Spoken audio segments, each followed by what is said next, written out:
Universidad Nacional Autónoma de México, Facultad de Estudios Superiores de Ixtacala, la licenciatura en Psicología a Distancia y la materia 0614, Metodología 2, el método científico y la evaluación psicológica, presentan sexismo dentro de las ciencias experimentales.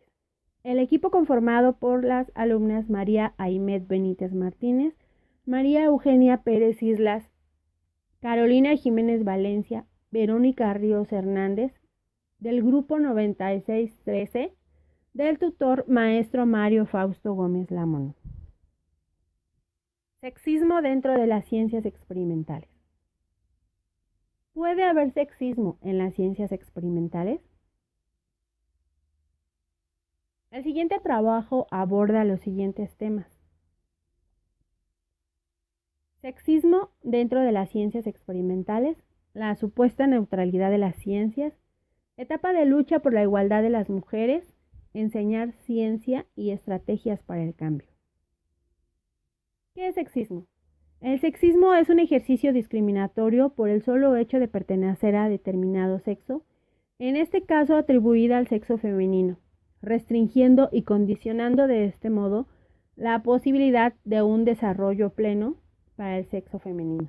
Esto significa que la persona es discriminada en un cierto ámbito, por ejemplo en las ciencias experimentales, ya que se considera inferior al sexo masculino. Hasta hace unos años se tenía la idea de que las ciencias experimentales solo eran de interés masculino. Las mujeres no eran reconocidas, se tenía una creencia profundamente arraigada de que la objetividad, la razón y la mente pertenecen al dominio masculino, mientras que la subjetividad, el sentimiento y la naturaleza son patrimonio femenino. Años anteriores, las mujeres no tenían acceso a las escuelas. En la actualidad se ha superado aquella afirmación de que la ciencia no es cosa de mujeres, y una gran cantidad de investigaciones se ocupan de la presencia de mujeres en la actividad científica y técnica y de la enseñanza de las ciencias experimentales desde una perspectiva no sexista.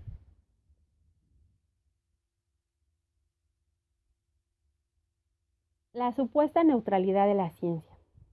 La ciencia posee un estatuto en la sociedad moderna. A sus instituciones y a los que la ejercen se les tiene por objetivos libres de prejuicio. Sin embargo, la ciencia tiene errores y éxitos. Su papel ideológico y legitimador del orden social no pueden entenderse hasta reconocer que los científicos solo pueden aproximarse por medios que están determinados por su propia visión de valores de raza blanca, de clase media alta, de forma predominante en una sociedad racista y patriarcal. Esto no significa que el conocimiento del mundo sea totalmente subjetivo, pero que existe una interrelación entre la persona dedicada a la ciencia y la realidad del mundo de estudio.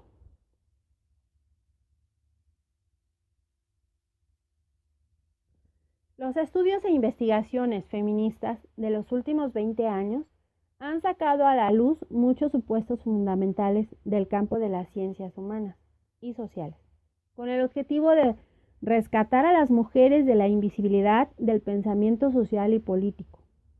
En los 80, la teoría feminista comenzó a ocuparse de las ciencias duras. Sus investigaciones abordan los estudios sociales de la ciencia con la teoría feminista. Etapas de lucha por la igualdad de las mujeres. Etapa 1. Por la igualdad de las mujeres. Los trabajos feministas centrados en la ausencia de las mujeres en la ciencia. En la reunión de la Sociedad Americana para el Avance de la Ciencia de 1970, se planteó 8 reivindicaciones para la igualdad de las mujeres en la ciencia y se lanzó una crítica muy dura a la sociobiología que se resume en que el capitalismo, la agresión, el racismo, el patriarcado y la xenofobia son un producto inevitable de la historia de la evolución y de las diferencias humanas de inteligencia y capacidad, resultado de la determinación genética afirmando que las mujeres nunca podrán alcanzar los logros que los hombres en los negocios, ciencia o gobierno. Es como surge el movimiento científico radical en Estados Unidos, sobre todo en el grupo Ciencia para el Pueblo, planteado en la reunión de la Asociación Americana para el Avance de la Ciencia en 1970. En la etapa 2, con posterioridad se examinaron los sesgos androcéntricos en la investigación científica, así en el diseño como la interpretación de los resultados para la investigación, la cual se aborda sin las mujeres. Los exámenes de muestras son solo masculinos. Un claro ejemplo es la investigación en inmigrantes por razones económicas. No puede limitarse a los puntos de vista masculinos si se quiere comprender toda la población de inmigrantes. Esto de acuerdo con Delgado, 2008. En la etapa 3, cuestionar la neutralidad de los criterios que definen al científico. Existe una creencia de que la objetividad, la razón y la mente son de dominio masculino y la subjetividad, el sentimiento y la naturaleza son patrimonio femenino. Esta división del trabajo en emocional femenino e intelectual masculino tiene como consecuencia la exclusión de las mujeres de la construcción de la práctica de la ciencia. Lo anterior tiene una visión más profunda entre femenino y masculino, subjetivo y objetivo, amor y poder, dicotomías conceptuales y sociales que afectan a las mujeres y a los varones, a las científicas y a los científicos. En la comprensión de la historia, la filosofía y la sociobiología de la ciencia incluye a las mujeres y sus experiencias y aquellos dominios de la experiencia humana que se han ido relegando a las mujeres, por lo que nuestras leyes de la naturaleza son algo más que el resultado de la investigación científica y de las presiones políticos y sociales. Se toman en cuenta lo que por tradición es masculino. Se argumenta que la ciencia es personal como social. Hablar de coeducación es un tema muy complejo, ya que debajo de una capa existe otra y otra más, y todas ellas interrelacionándose.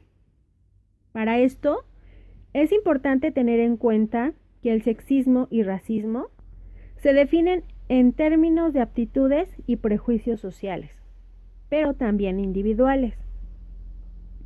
Y dichos prejuicios se dan enraizadas en el sistema económico, político y social, por lo que el cambio debe iniciarse desde las relaciones sociales y debe responsabilizarse desde la escuela.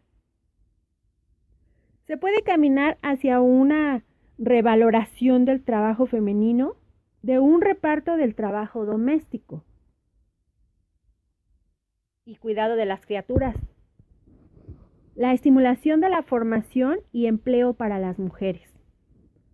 La escuela puede contribuir a ese cambio y las clases de ciencia también. Esto es, con los cambios en el profesorado, cambios en los niños y cambios en las niñas. Eliminadas las discriminaciones más groseras y conseguida la igualdad de derecho de las mujeres ante la ley, las manifestaciones se darán de forma natural. Es necesario una formación y entrenamiento del profesorado para aprender a utilizar el género como categoría de análisis, para huir del pensamiento dualista y dicotómico. A continuación, las referencias. Esto es todo, muchas gracias, esperamos que haya sido de su agrado. Ahora bien, pasaremos al siguiente apartado, enseñar ciencias. Ya se vieron algunas consecuencias que tiene el acceso de las mujeres a la ciencia.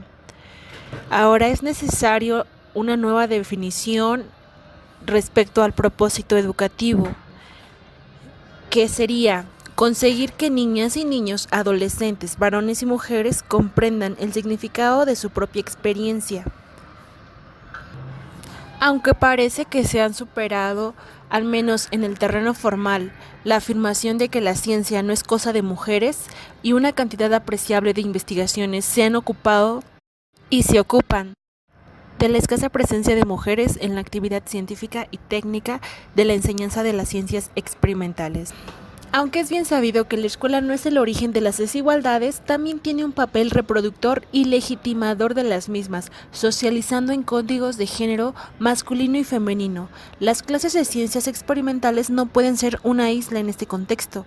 Parece, por tanto, la obvia necesidad de ejercer una acción positiva en términos de coeducación. Pero se perfilan dos posiciones diferentes. Una de ellas podría esquematizarse como hagamos que las chicas accedan a la ciencia. La otra plantea que este acceso se ha de dar paralelo a un cambio en la construcción, producción de ciencia y en la ciencia escolar. Consecuentemente, exige la actuación sobre múltiples campos para que se produzcan cambios en la ciencia, cambios en la sociedad, cambios en las chicas, cambios en los varones.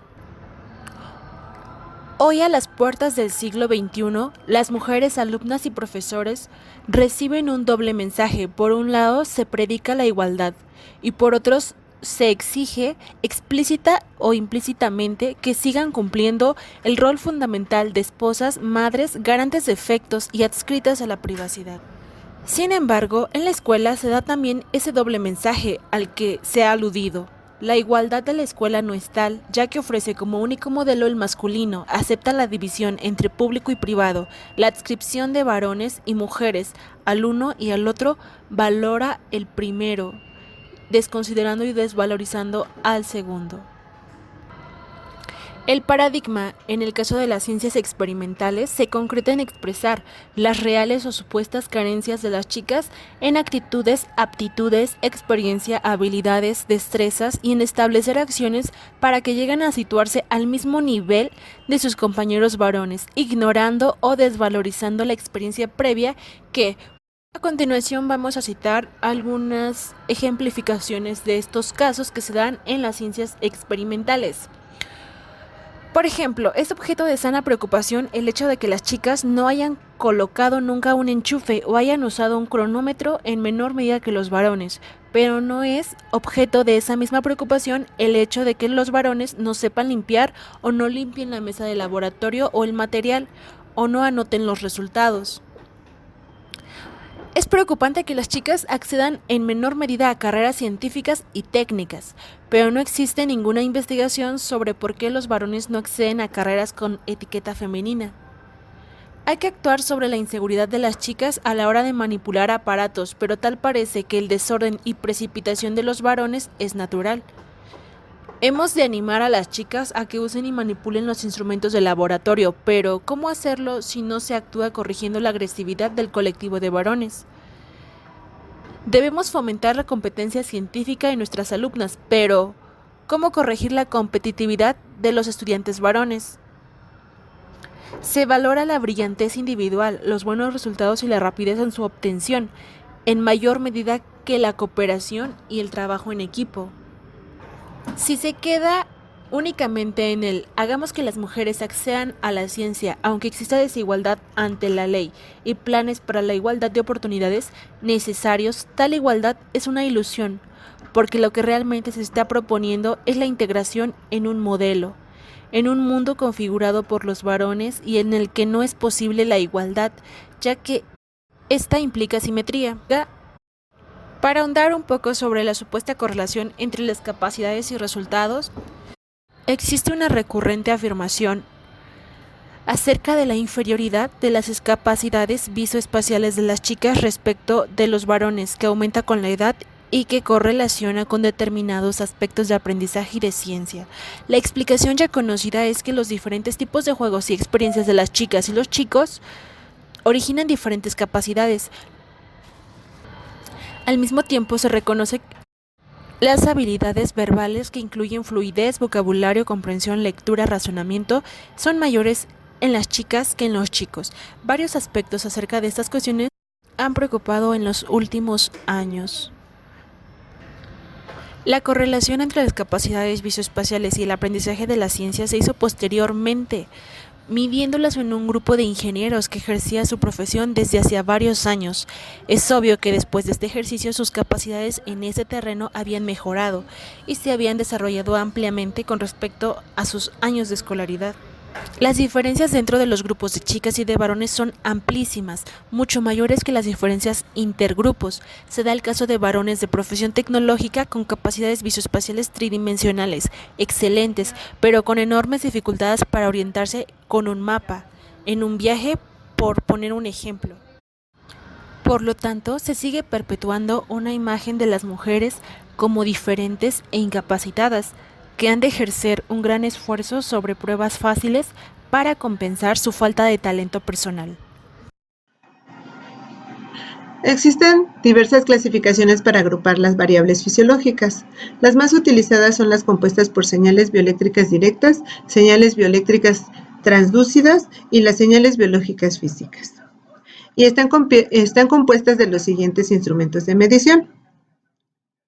Estos instrumentos de medición son utilizados en diversas investigaciones en el campo de la psicofisiología, y es fundamental conocer el objetivo de medición de cada uno de los susodichos instrumentos de registro, para poder entender su metodología. Por ejemplo, en el grupo de señales bioeléctricas directas tenemos el electrocardiograma. Este registra la actividad eléctrica del corazón que se produce en cada latido cardíaco. El electroencefalograma registra el funcionamiento del sistema nervioso central, concretamente de la actividad de la corteza del cerebro. El electromiograma registra el funcionamiento del sistema nervioso periférico y los músculos que inerva. El electroculograma es un examen que consiste en colocar pequeños electrodos cerca de los músculos de los ojos para medir el movimiento de estos. El electrogastrograma, que es una prueba no invasiva y permite determinar la presencia de disritmias gástricas o un ritmo eléctrico gástrico normal. El potencial dérmico es una prueba no invasiva que determina la presencia de irritaciones de la piel. Las señales bioeléctricas, en el grupo de señales bioeléctricas translúcidas, tenemos los siguientes instrumentos de medición. Resistencia dérmica, este registra la capacidad del material de oponerse al flujo del calor. La conductancia dérmica registra la capacidad de la piel para conducir electricidad. La impedancia dérmica registra la capacidad que tiene un organismo para conducir una corriente eléctrica. Admitancia dérmica registra el paso de corriente de la actividad eléctrica en la piel. El plestimograma de impedancia mide los cambios de volumen en función de las variaciones en la impedancia eléctrica, utilizada el principio físico de la carga iónica que posee el flujo sanguíneo. La neumografía de impedancia es una prueba no invasiva que compara los volúmenes y frecuencias respiratorias con las obtenidas por la neumotacografía. El reoencefalograma es una prueba que permite estudiar la circulación cerebral y representa las variaciones de impedancia intracraneal en relación con las modificaciones del flujo vascular.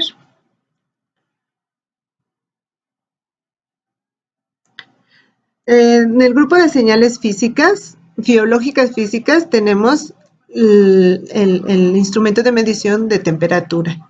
Este registra la actividad eléctrica de la piel. Tenemos también el volumen plestimográfico, que registra los cambios de presión y volumen que se utilizan para medir parámetros orientados al diagnóstico de enfermedades pulmonares o cardiovasculares. El movimiento, que registra la conducta del organismo. La motilidad gástrica registra la acción fisiológica del aparato digestivo encargado de desplazar el contenido de la boca hacia el ano. La presión sanguínea mide la tensión ejercida por la sangre circulante sobre las paredes de los vasos sanguíneos y constituye uno de los principales signos vitales. El flujo sanguíneo mide la cantidad de la sangre que atraviesa la sección de un punto dado de la circulación en un periodo determinado. Las categorías de análisis, con tal de que se puedan definir de manera más clara las variables psicofisiológicas según los sistemas biológicos que las producen. Por ejemplo, tenemos el sistema clasificatorio de las variables y los sistemas biológicos que las producen. Tenemos variables del sistema somático. Dentro de su actividad encontramos la actividad electromiográfica, actividad electrooculográfica y actividad respiratoria. Tenemos también estas variables del sistema nervioso autónomo, que son actividad electrocardiovascular, actividad térmica y actividad bioeléctrica.